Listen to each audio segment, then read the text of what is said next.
Donc l'escrime, c'est un sport olympique qui consiste à essayer de toucher l'adversaire sans se faire toucher, ou du moins avant que l'autre vous touche.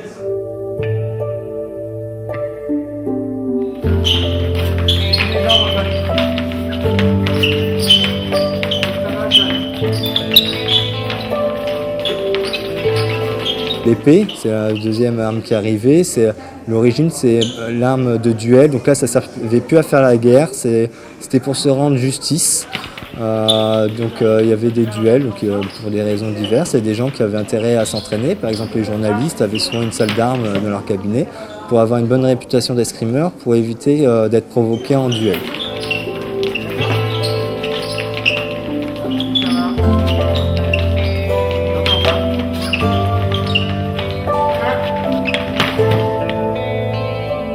Moi, j'ai eu le parcours d'un tireur compétiteur.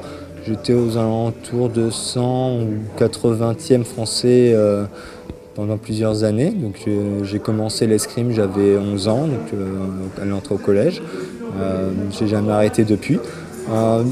Dans le club, j'ai toujours eu envie de m'investir. J'ai commencé par l'arbitrage et aussi pour les diplômes d'enseignement. Au début pour rendre service et puis on prend plaisir à son activité.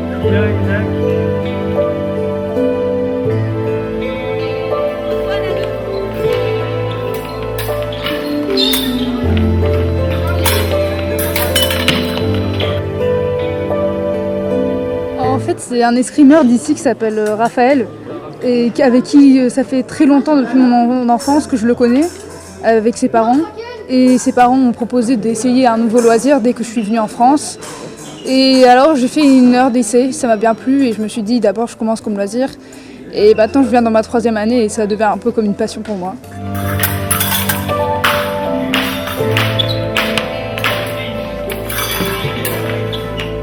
Star Wars nous a amené des licenciés aussi, Zorro à une époque, mais ça peut aussi être parce qu'on a vu des copains à l'école qui ont fait de l'escrime ou aussi parce qu'on intervient dans les écoles, donc forcément essayer peut donner envie.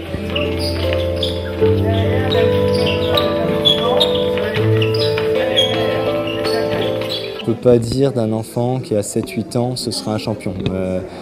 Il est super doué pour quelqu'un qui a 7-8 ans, ce sera certainement un très bon tireur.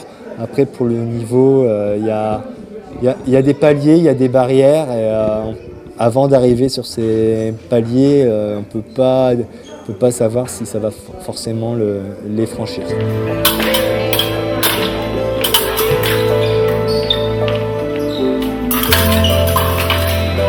Il y a des gens qui étaient dits super actifs, qui ont fini sportifs de haut niveau en escrime.